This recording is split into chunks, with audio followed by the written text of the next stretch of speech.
The Bible has several stories of people who died but were brought back to life.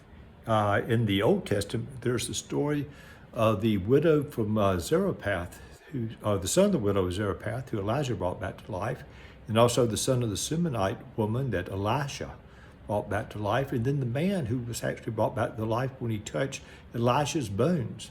In the New Testament, more famously, Jesus brought back the daughter of Jairus, also the son, the widow of Nain, and very prominently brought Lazarus back to life. Also in Acts, Peter brought Dorcas or Tabitha back to life, and also Paul brought Eutychus back to life in that.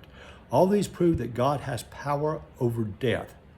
But all of them came back, so far as we know, and continued in their earthly bodies and died natural lives afterwards. Okay, welcome to one of our videos from St. Mark's Episcopal in Dalton, Georgia. I forgot to say that earlier, and all those joining us on Facebook. You know, this is the Eastertide season, and in Eastertide we celebrate Christ's coming back. But this story is different from the others who came back from death.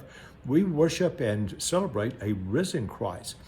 You know, one who came back who was not necessarily recognized by the people who knew, even those who knew him well, and who had the ability to suddenly appear, had the ate and interacted with the people and let them touch him. This was, further we worship Christ who ascends during this time, but is still with us spiritually, and that's a very big difference. The good news of Easter is that God not only has power over death, but that we worship an ascended and a risen Christ who won't die again, who will always be with us and offer us life. As Jesus says in the 10th chapter of John, I came that you may have life and have it abundantly. So this Easter we can celebrate the life that Jesus has, the risen life, and the life that Jesus gives us. And for that we will say, thanks be to God.